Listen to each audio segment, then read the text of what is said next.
Hey everyone, and welcome to this video lecture. And in this video lecture, I will be solving previous year's NEET questions and discussing the answers. And we are doing this for the chapter, as you can see on your screen, body fluids and circulation. And this is part 6 of the series, okay? And before I begin, I would suggest you keep a paper and pen handy with you so that you can write down your answers and also discussions if you need to, okay? So let's begin. All right, so question number 1. Let me just change the pen before I begin. Yeah. Arteries are best defined as the vessels which, and you have your options A, B, C, and D, and this appeared in 2011. Okay, so you have your options A, B, C, and D. I would suggest you pause the video, think about the answer, and then come back. Okay, so let's look at our options. A, supply oxygenated blood to the different organs. Okay. B, carry blood away from the heart to different organs. C, break up into capillaries which reunite to form a vein. D, carry blood from one visceral organ to another visceral organ. So A, supply oxygenated blood to the different organs. No, not all arteries supply oxygenated blood to the organs. So there we have pulmonary artery that supplies deoxygenated blood. So clearly A is wrong. It's not the best definition for arteries, right?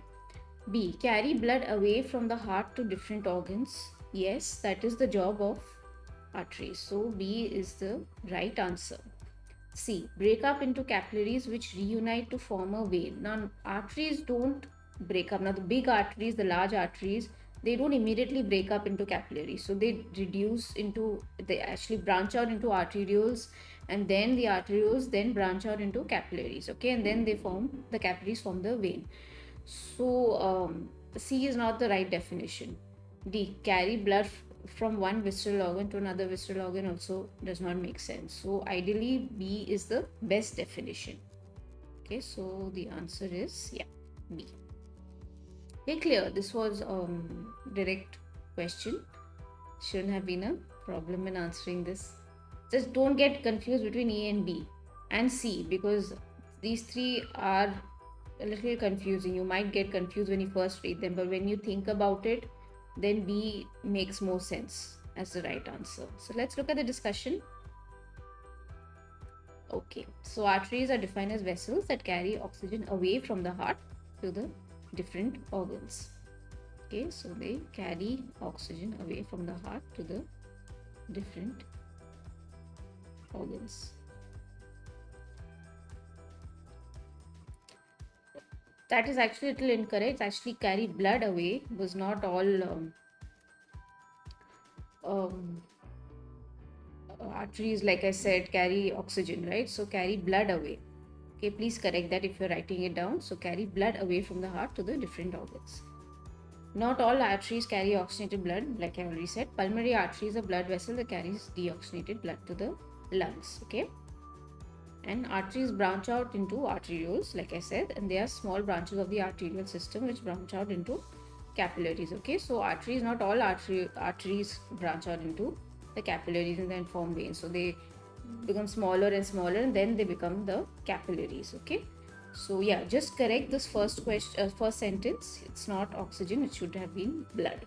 Okay, so this was clear, right? This shouldn't have been so confusing. Okay, so let's move on to the next question. Okay, question number 2. Fastest distribution of some injectable material or medicine and with no risk of any kind can be achieved by injecting it into the. Okay, so the long question. This appeared in mains 2010. So you have your options A, B, C, and D.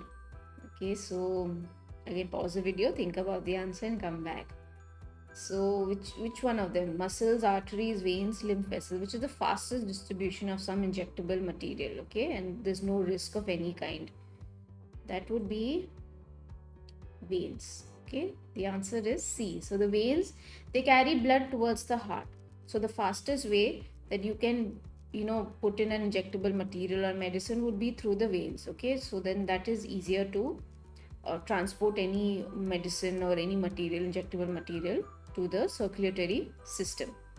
Okay, so ideally it would be the veins. So there are some injectables that are put through the muscles, but that is a very slow administration of injectable materials, very slowly moving into the circulatory system. So answer is, yeah, C. Okay, let's look at the discussion. So the fastest and safest way by which injectable material can be inserted into the body is through, like I said, veins. And yeah, like I said, the administration will be slow through the muscles. Okay, clear? Okay, this was a little tricky because you had to think about it. So I would suggest you write it down somewhere, this piece of information, this piece of fact, and I would give it a smiley face. All right, okay, let's move on to the next question. Okay, question number 3. Difference between pulmonary artery and pulmonary vein is that the pulmonary artery has, and this appeared in 2000. You have your options A, B, C, and D. So the pulmonary artery has no endothelium. No, that's incorrect. It has an endothelium. Has walls? No, pulmonary artery has no walls. Pulmonary artery has thicker walls? Yes. Pulmonary artery has oxygenated blood? No, like I already spoke about it in the first question, pulmonary artery carries deoxygenated blood. Okay, so the answer should be C. Yeah, answer C. It has thicker walls. Okay, again you have to study the anatomy of vein and arteries, okay, for to be able to answer this question. Let's go into the discussion. We'll see that in detail. So pulmonary artery has thicker walls, okay, as compared to vein, and it carries deoxygenated blood to the lungs. Okay, and it has endothelium but lacks walls and has thicker walls compared to pulmonary vein. Okay, yeah. So this is like a good diagram where you can see the anatomy of the artery. Okay, this is the anatomy of the artery. Yeah, so you have the tunica adventitia over here, externa, that you call. Another name is tunica adventitia. Then with the media tunica media is very big. See, it's all muscle fibers over here. Okay, muscle, or it could be elastic fiber. There are some arteries that are elastic fiber, elastic arteries, and there are some that are muscle arteries. Okay, but they have a very thick tunica media as compared to veins. And here you see the tunica interna. Okay, this small part over here. So this has the endothelium over here. Okay, so clearly, to be able to answer the question, yes, arteries have thicker walls as compared to veins. Okay, so they're pumping blood at a very high pressure. They need to have thick walls. Okay, if they have thin walls, then they will start collapsing, and they will not be able to pump blood at a very high pressure like they should. Okay, so they're designed in such a way that they have thicker walls. Okay, so clear. This again was very easy, very obvious. Okay, this shouldn't have been a problem in answering. Okay, it's very factual based. So please read or understand the difference between the anatomy of artery and the anatomy of vein. Okay, so that is important. Okay, let's move on to the next question. All right. Okay, question number 4. In which point pulmonary artery is different from pulmonary vein? Again, this is a similar question as the previous one. This appeared in 2000. Okay, is different from so pulmonary artery is different from pulmonary vein. Please read the question properly. Okay, A, its lumen is broad. No, pulmonary artery does not have a broad lumen. Okay, it has thick walls. Okay, so if this was the artery, the lumen is small here. Okay, it's narrow, but the vein will have a thinner wall as compared to the artery. Okay, we are comparing it to each other. So the lumen will be broad. Okay, this is broad. Here the lumen will be small. Here the lumen will be a little big. Okay, in veins. So its lumen is not broad. Its wall is thick. Yes, again, we've already discussed this. So pulmonary artery is different from pulmonary vein because its wall is thick, right? It has a thick wall. We already saw the anatomy. It has walls. No, pulmonary artery does not have walls. It does not possess endothelium. It has an endothelium. We just saw that again. So clearly it is B. Correct answer is B. So the pulmonary artery walls are thick. So basically they're just testing you on whether you understand the difference between artery and veins. So you need to understand the anatomy of artery and the anatomy of veins. Okay, let's look at the discussion. So pulmonary artery is thicker than pulmonary veins. Tunica media has more muscle fibers. It has no walls and it has an endothelium. Okay, so here again we come back to the same diagram. So this diagram is very helpful in understanding the structure of arteries. So you have your tunica media. You can see this is a very big, thick structure. Okay, you have your adventitia here and you have your tunica media interna, which is small. Okay, so you have the tunica media, which is the biggest part, okay, of that wall. So clearly, yeah, that answers the question. Let's go back to the question.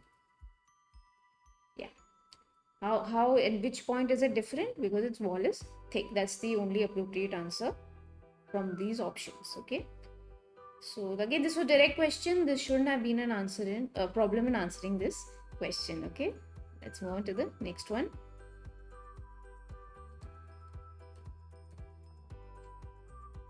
Okay, question number 5. Which vertebrate organ receives only oxygenated blood? And you have your options A, B, C, and D. This appeared in 1996. Okay, so you have A, spleen, liver, B, liver, C, gill, D, lung. So which of them? Let's look at it. Spleen, we know, receives oxygenated blood. B is liver. Now liver does not receive only oxygenated blood. Of course, it receives oxygenated blood. It also receives deoxygenated blood via the hepatic portal vein from the intestine. Hepatic. And I've already discussed this in the previous part 5 of this series. So you can go back and look at that presentation. Gill receives deoxygenated blood. So gills, now what happens in fishes? You have your artery, you have your ventricles, you have a double chambered heart. Okay, so the blood moves from the tissues. Now just imagine these are the tissues. There's deoxygenated blood, okay, flowing from the tissues via the heart and into the gills for oxygenation, and then it is going back into the tissues. So the gills receive deoxygenated blood and it is leaving with oxygenated blood. So clearly gill is the incorrect answer for this. Lungs also receive both oxygenated blood as well as deoxygenated blood. Also, they are bronchial arteries. So the lungs need to receive oxygenated blood for the cells, for the tissues to function properly, right? As well as it's receiving deoxygenated blood from the pulmonary artery, yeah, for the oxygenation. So there are bronchial arteries that are supplying blood to the lungs, okay, as well as pulmonary artery. Now by now you know pulmonary artery transports deoxygenated blood, correct? So this carries deoxygenated blood, okay. So it is receiving both. So clearly, which is the right answer? The right answer is spleen. Okay, so your answer is A. Okay, so it can't be liver, it can't be gill, it can't be lung. So only our question is only oxygenated blood. Okay, so which is spleen. This was a good question actually, because you had to apply all the knowledge that you had. Okay, you had to apply a little bit of logic into this, and please don't get swayed of only oxygenated blood and then get confused. Okay, how can any of them be the right answer, right? So think before you answer. Okay, don't get confused between liver and lung. Gill, if you are sure gill receives only deoxygenated blood, then you're confused only between spleen, liver, and lung. Okay, so don't get confused. It is saying only oxygenated blood. Okay, so liver and lung receive both. It is the spleen which receives only oxygenated blood. This is the appropriate answer in this. Okay, so please be careful when you're answering such questions. So let's look at the discussion. I think I've already discussed most of it. Yeah, so liver receives oxygenated blood from its arteries and deoxygenated blood from the hepatic portal vein from the intestines. Don't forget this, okay? It is also receiving deoxygenated blood. Lungs receive oxygenated blood from the arteries and deoxygenated blood from the pulmonary artery for oxygenation. Gills receive deoxygenated blood from the body tissues, okay, via the heart for oxygenation in fishes. I already explained that. So spleen is the only organ that receives oxygenated blood from the artery. Okay, so I've already explained this. I'll not go through it again. Okay, we'll move on to the next question. Okay, so question number 6. In veins, walls are present to check backward flow. Okay, this is flow, okay, of blood flowing at, we have your options A, B, C, and D. And before I begin, let me change this pen. Okay, so you have options A, B, C, and D. Again, pause the video, think about the answer, and come back. And this appeared in 1995. Okay, you have A, B, C, and D. A, atmospheric pressure. No. B, high pressure. No. C, low pressure. Yes. D, all of these. No. Answer is C. So walls are present in veins to check backward flow of blood flowing at low pressure. Now let's understand a little more about veins, okay, and how the walls function. Now you have veins here, okay, and you have walls present, okay. Let me draw a bigger vein. You have another wall present here, let's say. Okay, they are overlapping. Okay, the walls are overlapping and blood is moving in this direction. Now the problem with veins is, and why do they need walls, right? The problem with veins is that there is blood flowing at low pressure. And this low pressure in comparison to arteries. Okay, I'm comparing this with arteries. Now, arteries have very high pressure, right? When they are pumping out blood. And it is easy for the arteries to then transport blood into the arterioles, the capillaries, and then move on to the veins. So by the time the blood flows into the veins, the pressure decreases. So compared to the arteries, the veins have low pressure, correct? Moreover, they are moving against the gravity. Now, especially in the legs, in the lower part of your body, okay, these veins are trying to pump out blood to allow blood to flow back into the heart, and that is happening against gravity. Against gravity. Okay. So again, there are two constraints that veins have. Blood is at low pressure, correct? And it is moving against gravity. Okay, it has to move up. So now what do these veins do? Walls do, sorry. So these walls are present to check that when the blood is flowing upwards, they don't fall back. So what is it? To check the backward flow. That's what the question says, no? Backward flow of blood. Okay, so when this blood is moving upwards, they don't fall back. Okay, they don't fall back. We don't want the blood to fall back. Okay, we don't want the blood to fall back, so they move upwards, and the walls are present there to check that backward flow. Okay, that's it. That's the job of the walls. Okay, now what happens, especially in legs? Okay, now I'm talking about the legs. Okay, now the legs have a pressure in a standing adult. Okay, now if you're standing, okay, you're not moving your legs. Now just assume that there are muscles present around these veins. Okay, there are muscles present around these skeletal muscles. Okay, muscles present around these veins. Okay. In a standing adult, okay, a person is standing. What is the pressure in the legs? I'm talking about the legs now. It is 90 mm mercury. Okay, it is 90 mm mercury in a standing adult. Okay, so now if a person is standing for too long, the pressure is maintained at 90 mm mercury. Now this puts a lot of pressure on the capillaries. Okay, this puts a lot of pressure on the capillaries, okay, which is not a good thing. So what happens is when there's a lot of pressure on the capillaries and in the veins, the fluid starts to leak out. Okay, this is the extra piece of information I'm giving you just to be able to understand how this veins work. Okay, so fluid tends to flow out into the tissue spaces and this leads to swelling. Okay, so this is tissue spaces, fluid tends to move out and what happens is swelling happens.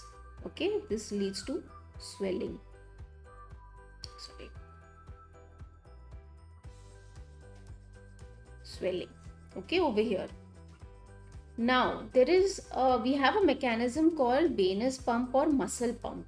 This is where the muscles come into effect. Now these veins are situated between these skeletal muscles.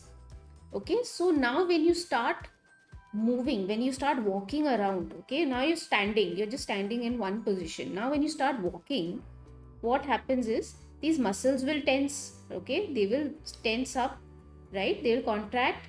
These push the veins and this in turn pushes the blood upwards. Okay, these push the push the veins and the blood moves upwards. Okay, so this mechanism is called venous pump or muscle pump. It's also known as muscle pump. Okay, so what happens is this mechanism, venous pump or muscle pump, brings down the pressure to 20 mm mercury. Okay, this brings down the pressure to 20 mm mercury and so this relieves the pressure in the capillaries and veins. That is why it is not advised to stand for a long period of time, and this is over a period of time, not like 1 or 2 hours. It will not, maybe over a long period of time it will get worse. Your walls will start becoming non-functional.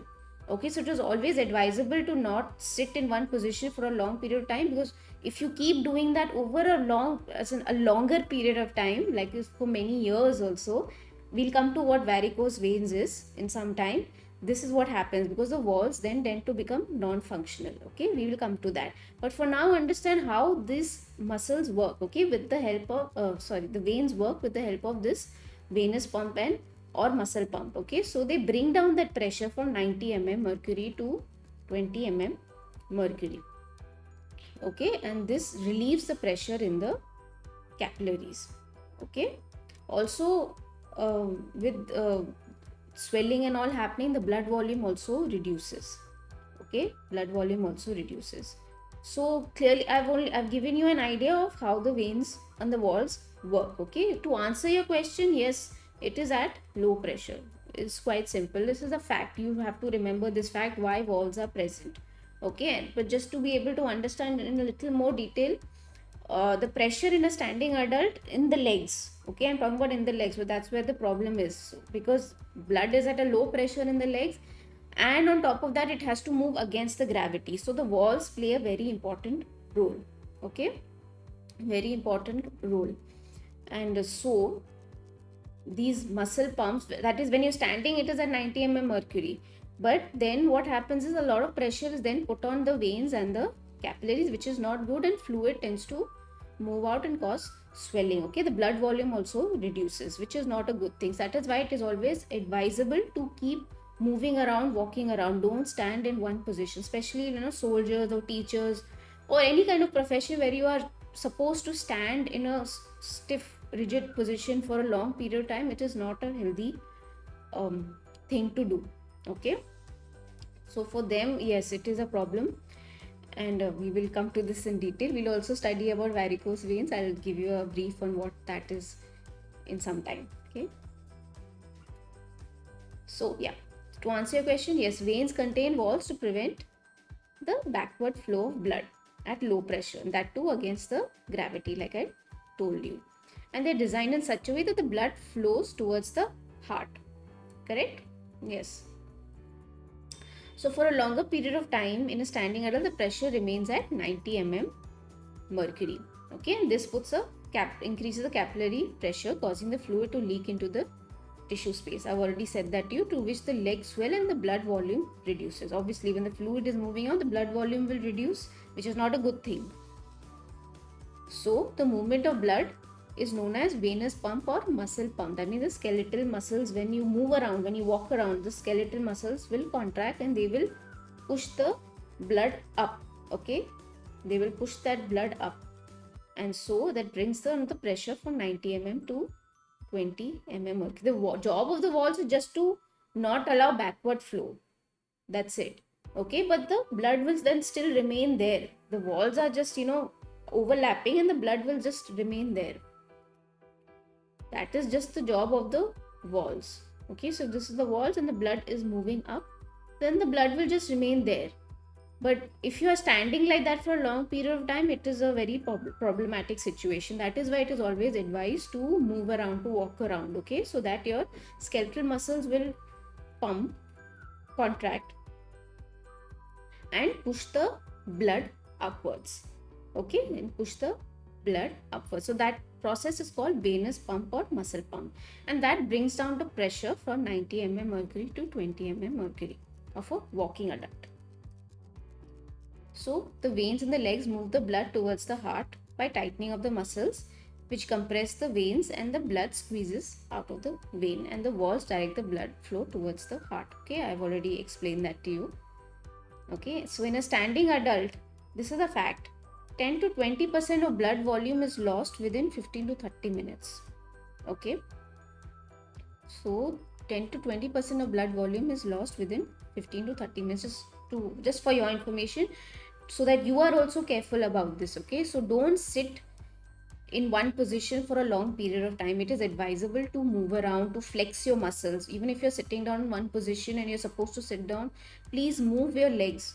Okay, contract your muscles, your leg muscles, so that they pump and they push the blood up, because otherwise then the blood will just remain on top of the walls. Okay, like over here, and this is not a good thing.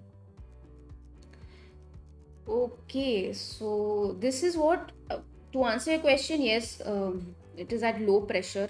I've already explained that, and I've also given you extra piece of information on what exactly the pressure is and how the valves and the muscle pump work together to pump the blood towards the heart, which is supposed to be done. But we will go a little one step further and study more about varicose veins. Okay, so this is a diagram over here just to show you what a valve looks like. Okay, so here you see the red line over here, the red arrow, that is the blood moving up. Okay, and it stops the backward flow. Okay, the blood moves up and stops the backward flow. So this is just to give you an idea what the valve looks like. Okay, clear? We'll move to the next one. Okay, so yeah, now for a longer standing period of time, like I said, no, when you are standing for a long, not just maybe 1 or 2 hours, but like your job is to stand for many hours, like traffic policemen, or teachers, or any other profession, soldiers, which are, they're supposed to stand for a long period of time. What happens to them? Now you know what a vein looks like and how the walls function. Now the property of veins is that they are distensible. Okay, they can stretch. So let's see if this is the valve, okay, of the vein,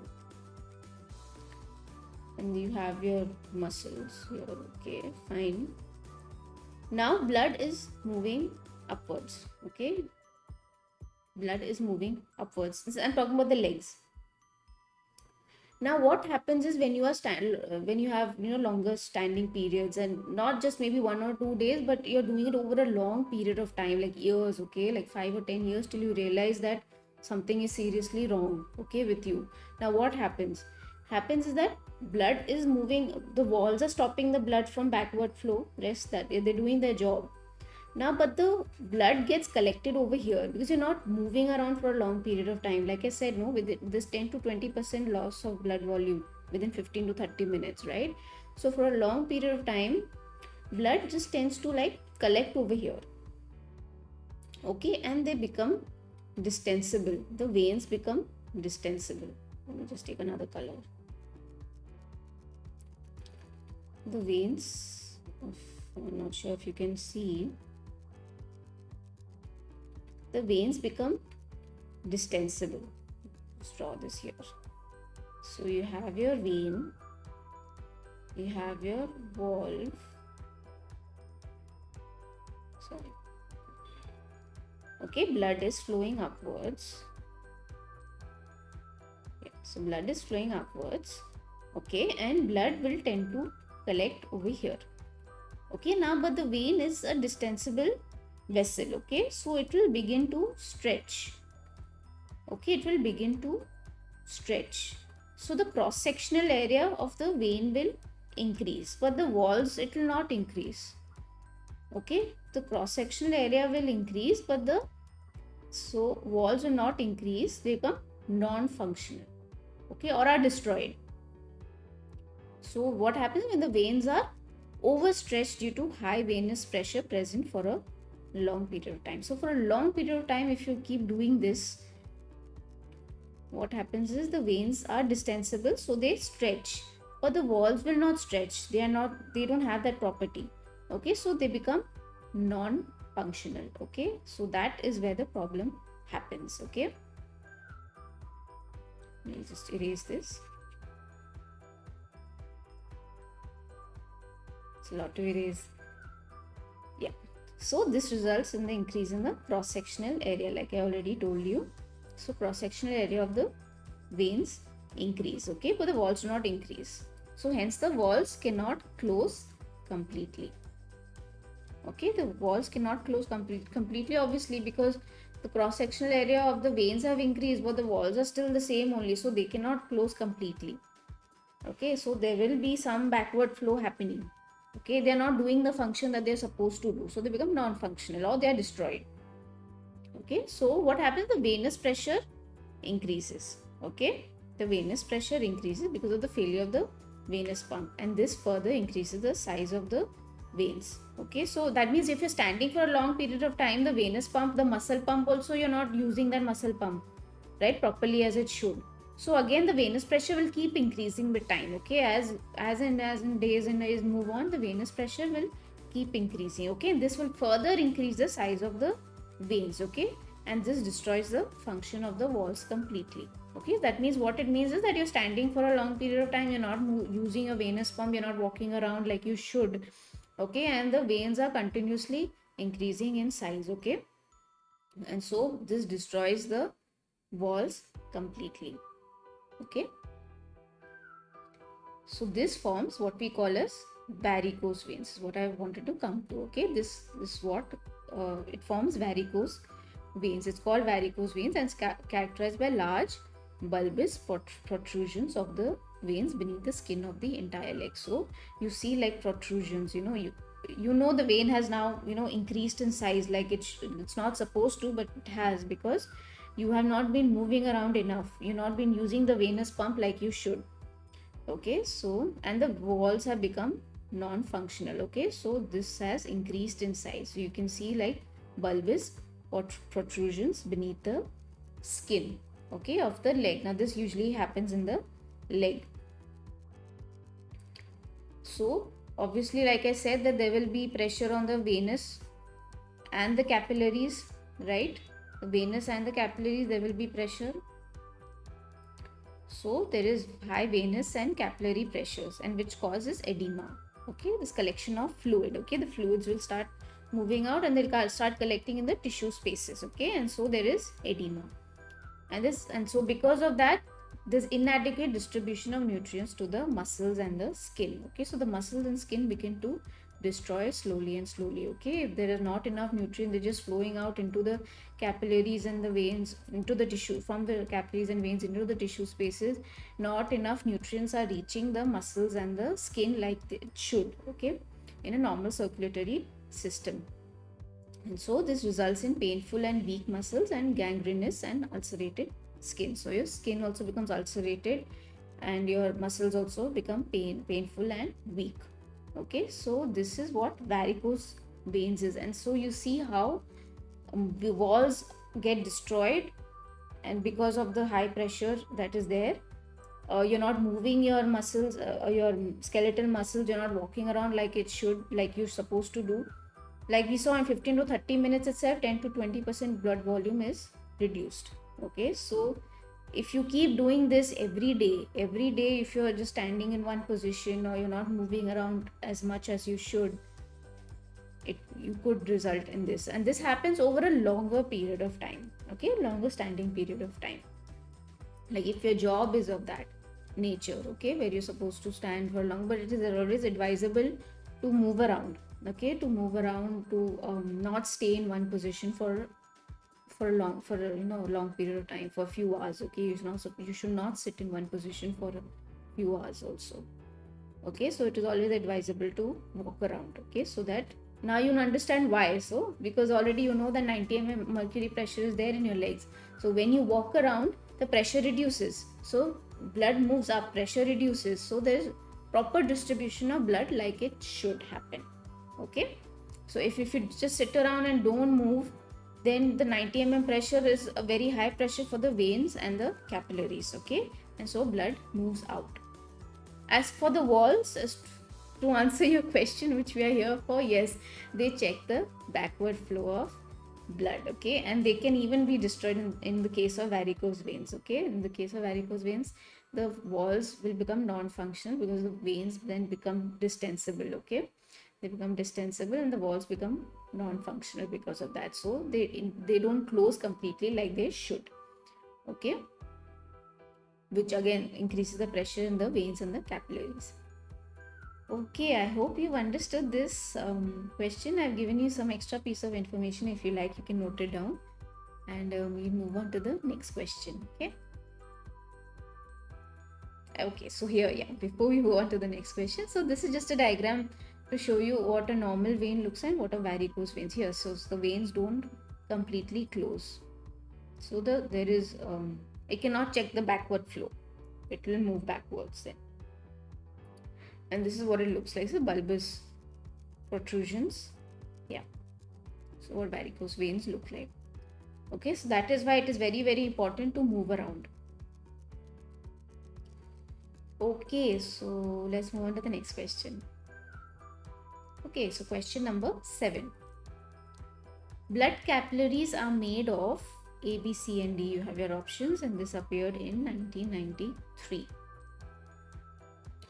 A. Endothelium, connective tissue, and muscle fibers. No. Endothelium and muscle fibers. No. Endothelium and connective tissue. No. D. Endothelium only. Yes. So D is your right answer here. Blood capillaries are made of endothelium only. So answer is D. This was very clear. This, you should know the anatomy of blood capillaries to be able to answer this question. And so quite simple, direct question, right? Let's look at the discussion. So blood capillaries are made up of endothelial cells, okay, and they are flat, polygonal in shape and elongated along the length of the vessel. Okay, so you have a diagram here. So you have your endothelial cell and you have a lumen, you have your pores over here. Okay, this is what a capillary looks like, and I don't think there's any explanation needed. It's quite obvious. Okay, and your answer is pretty direct here. Okay, let's move on to the next question. Okay, question number 8. Again, it's a similar question. Wall of blood capillary is formed of, and you have your options A, B, C, and D, and this appeared in 1991. So you have hemocytes, parietal cells, endothelial cells, oxyntic cells. Clearly it is C, endothelial cells. Okay, I don't think I need to explain now. Let's go to the discussion directly. So they are made up of endothelial cells. Please remember that. Now you should remember this because you got this question twice. Okay, they're flat, polygonal in shape and elongated along the length of the vessel. Okay, so it's the same answer. Okay, so we'll not waste more time. We'll move on to the next question. Okay, question number 9. Splenic artery arises from A, B, C, and D. You have your options, and this appeared in 1991. So you have A, anterior mesenteric artery, B, celiac artery, C, posterior mesenteric artery, D, intestinal artery. Okay, and this is a little difficult because you need to know specifics over here. So just learn the fact in this case. Okay, the answer is celiac artery. So splenic artery arises from the celiac artery. It's also known as celiac trunk. Celiac trunk. Answer is B. So celiac trunk is present in the abdominal aorta. Okay, you have your abdominal aorta, and celiac trunk is present here, from which the splenic artery arises. Okay, and goes into the spleen. Okay, and the celiac artery is present between T12 and L1. Okay, that is the thoracic vertebra 12 and the lumbar vertebra 1. Okay, it's present between that, and so this gives rise to the splenic artery. So splenic artery arises from the celiac artery. That would be your answer. We'll go into the discussion. I have a diagram where I can show you. Okay, so splenic artery arises from the celiac trunk, which arises from the front of the abdominal aorta between T12 and L1. Okay, and splenic artery, fact again, you can note it down, is the largest branch of the celiac trunk. Yeah, so you have what you have here. You have your celiac trunk here. Okay, and your splenic artery is arising from this. The branches, and they branch off. Okay, so splenic artery, arises from the celiac trunk. So your answer in this case would be celiac artery.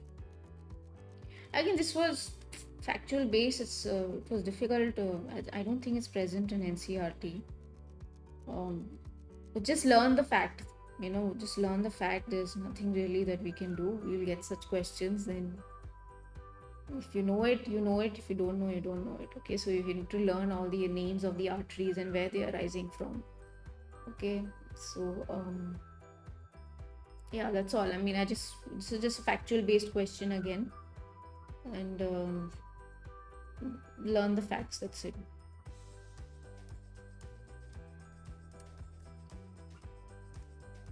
Okay, so clear, I guess. It wasn't very difficult. You have your celiac trunk, from which the splenic artery arises, and it's the largest branch of the celiac trunk. It's a fact. Okay, let's move on to the next question. Okay, so question number 10.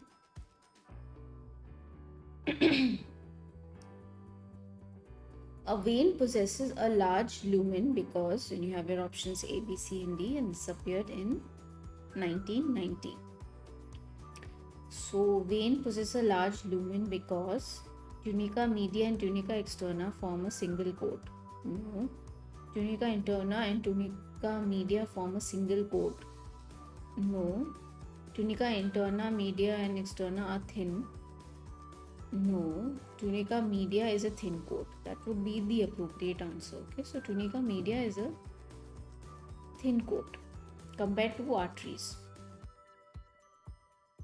So the answer is D. Okay, let's look at the discussion. I have a diagram for you. So tunica media is the middle coat, yes, and it's formed of connective tissue fibers and smooth muscle fibers. Okay, and coat is thicker in artery than in vein. We know that. Yeah. So you can see here, tunica media is thinner in this compared to the artery. Okay, so, but you still have your endothelium layer here, you still have the adventitia layer here, the tunica externa, but the tunica media is thin here.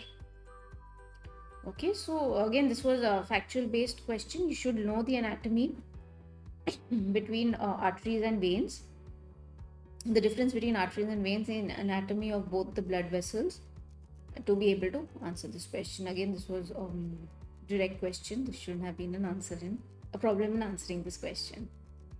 Okay, so if you go back to our question, yeah.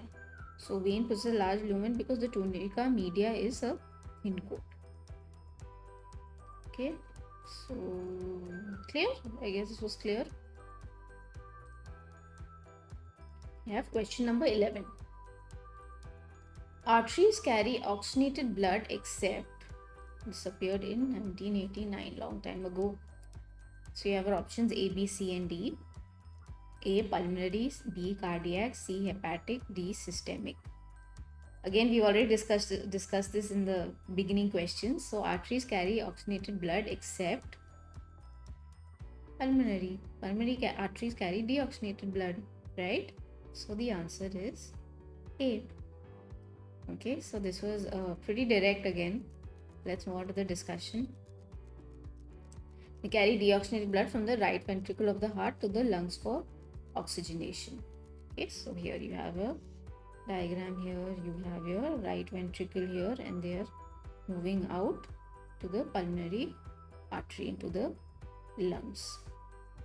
Okay, so this blue portion here is the deoxygenated blood. Okay, so pulmonary artery carry deoxygenated blood.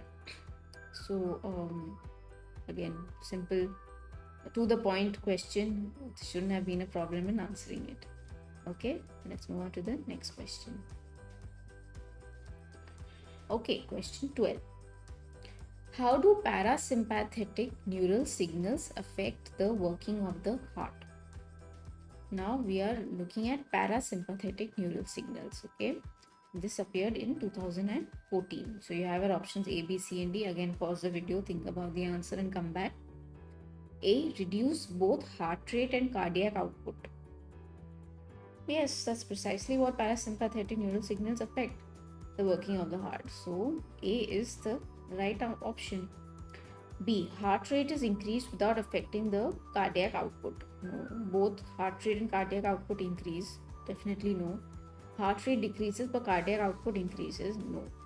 So your answer should have been A. Okay. Now in heart's vagus nerve control the parasympathetic neural signals. Okay. The vagus nerve control the parasympathetic neural signals. Okay, so acetylcholine is a neurotransmitter. Okay, that is released from these vagus nerves. Okay,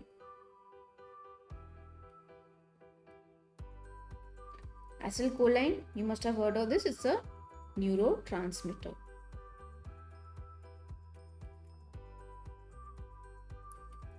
Okay, that is released from these nerve endings. Okay, and they affect, now what the two jobs of the acetylcholine. Okay, the first job is they reduce the rhythmicity of the SA node. Okay, they reduce the rhythmicity, so rhythmicity comes down. Okay, rhythmicity reduces. Second job is that the transmission of impulses from the atrial muscles to the AV node is reduced. Okay, so they are AV junctional fibers, just for your information. Okay, they are AV junctional fibers that reduce the transmission of impulse. Okay, they reduce the transmission of impulse from where? From the arterial muscles to the where? AV node. Now you know the only way that impulses travel from the atria to the ventricles to the AV node. Okay, so the AV node is blocked, then the impulses will not transmit. Okay, from the atria to the ventricle. Yes, we've already seen that also in the previous video lecture. I've already explained that to you there. You can check it out. part 5.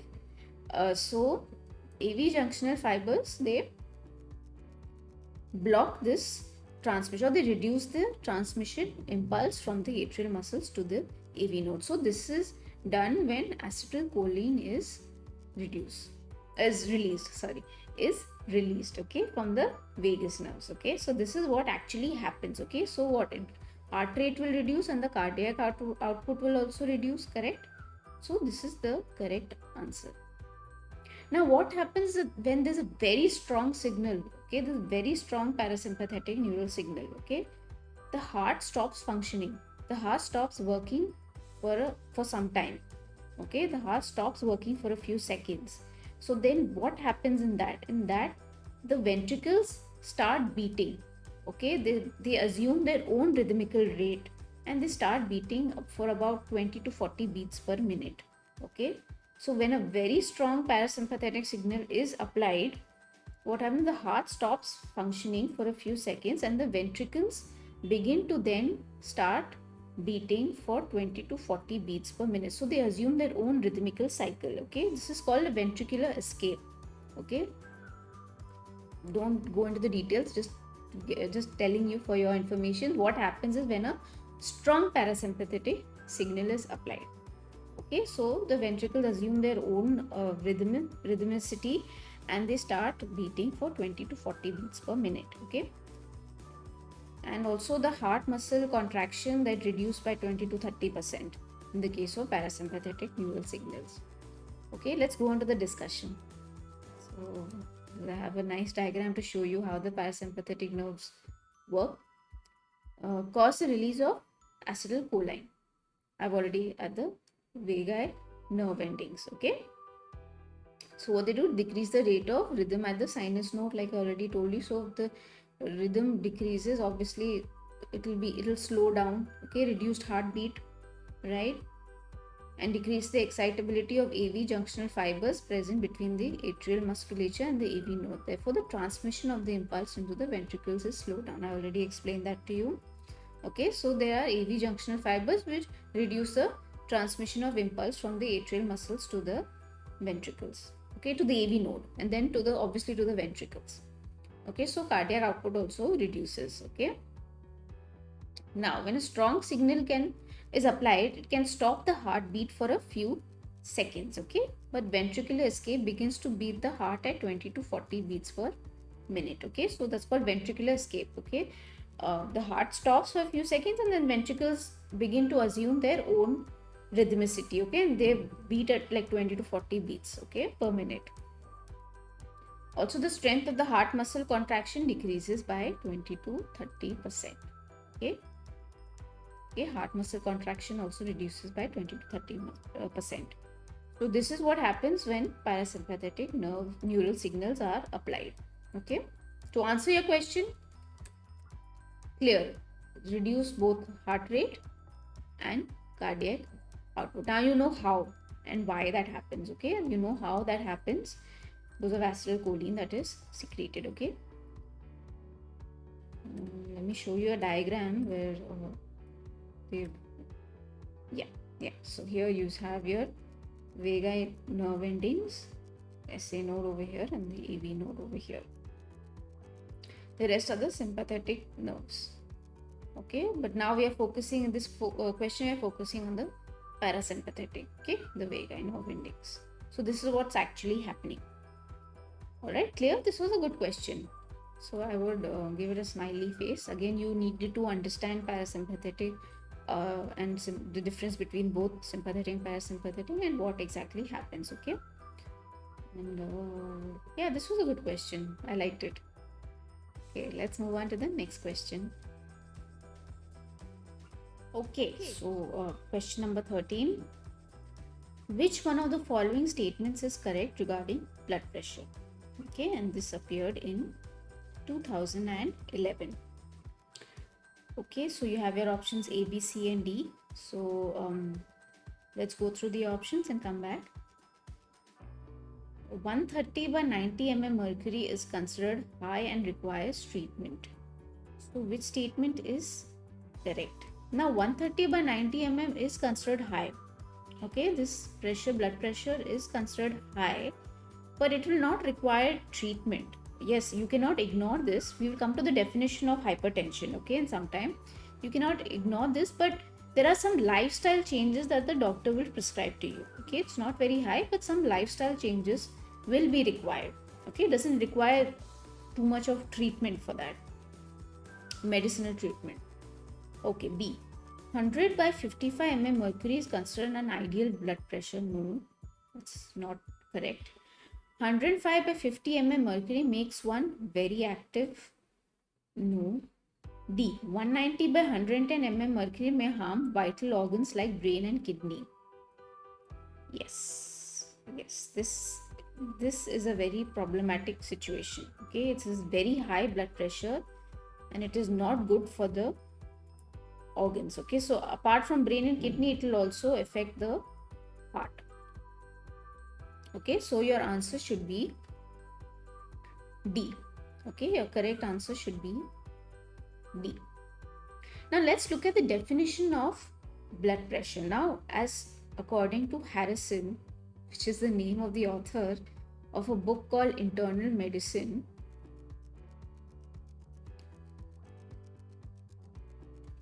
okay, before I begin this, let me also add one more piece of information that when I spoke about walls and veins, the varicose veins, all that information was from Guyton. My reference was Guyton. Okay, he has written a book called Medical Physiology. Okay, I have referred to this book called Medical Physiology by Dr. Guyton. Okay, so you will come across these books when you study MBBS. Okay, but just for your understanding, for your reference, for your information, I'm telling you that the part about varicose veins and walls was from Guyton. He's written a book called Medical Physiology. Now let's come back to blood pressure, hypertension. Now the definition of hypertension is taken from Harrison, Internal Medicine. Now he has stated that hypertension is when systolic pressure is more than or equal to 140 mm mercury. Okay, and or diastolic pressure is more than equal to 90 mm mercury. Okay, and or diastolic pressure is more than equal to 90 mm mercury. Okay, so in the first statement here, 130 by 90 mm is high. Okay, it is a high blood pressure. The diastolic pressure is high over here. Okay, so it will be high blood pressure, but it is not so much that it will require treatment. Okay, so in such cases, what the doctor recommends is reduce the salt intake to 5 mg per day. Salt. Also brisk walking for 30 minutes. So he'll also recommend that he or she brisk walking for 30 minutes. Lastly, reduce animal fat or reduce fat in general. Okay, specifically animal fat. So these are some lifestyle changes that you will have to make. Okay, it is not so high that it will require treatment, but ideally, if as per the question here, as per our options here, D is the appropriate answer. Okay, D is the appropriate answer. 190 by 110 mm mercury, as you can see, 190 by 110. Okay, so it is a very high blood pressure and may harm vital organs like brain and kidney. So if our pressure was, let's say 120 by 110, this is also high. Okay, I'm just giving an example of what we would consider, what this definition means. Okay, systolic and diastolic is more than equal to 140 mm and more than equal to 90 mm. Okay, and or okay, it's either one of them. Okay, so if this was high over here, yes, this will also be hypertension. If this was 140 by 80, then this will also be considered high over here. Okay, you get my point? So the definition is of hypertension is, you remember this, systolic pressure is more than equal to 140 mm mercury, and or diastolic pressure is more than equal to 90 mm mercury. Okay, just remember this much. We'll go into the discussion and look at this in detail. Okay, so the medical definition, like I've already told you, is defined as either systolic pressures more than equal to 140 mm mercury and or diastolic pressures more than or equal to 90 mm mercury. Okay, this is the medical definition for hypertension. Okay, you can note it down in your books, so this will help you in understanding. So clearly 190 by 110 mm is diagnosed as hypertension and is a risk to brain, kidneys and heart. Okay, so it is a very problematic situation where you need to immediately do some treatment, okay, to bring down the pressure. So to answer your question, yes, D was the right answer. Okay, this was a good question. This was a smiley face. I would suggest you note down this definition, note down the explanation so that you remember this. Okay, so whenever you come across such a question, you will be able to answer this easily. Okay, all right, let's move on to the next question. Okay, so question number 14. This appeared in Mains 2010. Given below are 4 statements 1 to 4 regarding human blood circulatory system. So you have your options 1, 2, 3, 4. I mean the statements 1, 2, 3, 4. And you have your options A, B, C and D. And you have to choose the correct one. Which 2 of the above statements are correct? Arteries are thick-walled and have narrow lumen as compared to veins.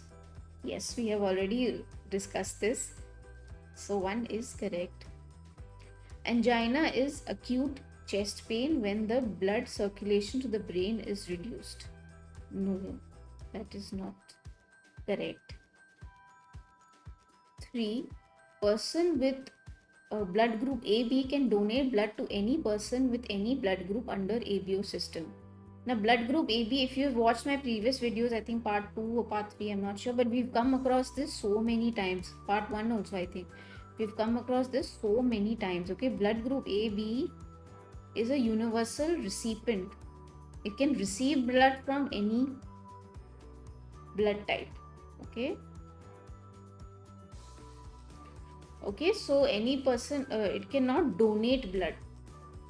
So this is incorrect. Okay, clearly question statement number 3 is incorrect. It cannot donate blood, it can receive blood. Universal, it's a universal recipient. Okay, so 3 is also incorrect. Sorry. Calcium ions play a very important role in blood clotting. Of course it does. We've already discussed this also in the previous video lectures. Calcium ions play a very important role. It converts prothrombin to thrombin and also converts fibrin monomers to fibrin fibers also. Okay, so they play a very important role. So clearly 1 and 4 are the correct statements. So your answer should be A. Let me just erase this. So your answer should be A. Okay, clear. So we've already discussed it. We'll go into the discussion. But more or less, I'm sure you're all familiar with this information. Okay, so arteries have thick walls and narrow lumen as compared to veins. Calcium ions also play an important role in blood clotting. They convert prothrombin to thrombin, convert fibrin monomers to fibrin fibers. An angina is not a cute puppies or kittens. It's an acute chest pain when not enough oxygen is supplied to the heart muscle. Okay, so this is the definition of angina. Okay, so when there's a blockage, there's not enough oxygen supplied to the heart muscle, it results in chest pain. Okay, so that chest pain is known as angina. So this definition is there in NCERT, so please read NCERT.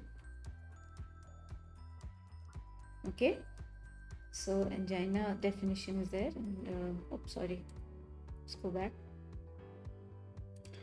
So to answer your question, yes, it's 1 and 4. Arteries are thick-walled and have narrow lumen, and calcium ions play an important role in blood clotting. Okay, so this was okay. This was direct. This was a culmination of all the information that you have read Okay, and you have studied in body fluids and circulation, so you should have known all the answers, which is correct and which is incorrect. So, okay, this was a simple one. Yeah, let's move on to question number 15. The thickening of walls of arteries is called, this appeared in 1999. Thickening of walls of arteries is called A. Arteriosclerosis, which is the correct answer here. B. Arthritis, no. C. Aneurysm, no. Both B and C, no. So it's clearly arteriosclerosis. So your answer should be A. Okay, let's move to the explanation. So basically, arteriosclerosis is that calcium salts, they precipitate. Okay, they precipitate in the arterial, they make the arterial walls thick. Okay, they make the arterial walls thick, and so the arterial walls become stiff and rigid. Okay, so when these calcium salts precipitate in the arterial walls, they make the walls thick, stiff, and rigid. Okay, let's look at the discussion. Oh, did I? Yes, so answer is A, yes. Okay, sorry. I thought I had not shown you the answer. Yeah, so calcium salts precipitate in the arterial walls, which cause them to become bone-like tubes. Okay, so they become hard. Okay, they become stiff.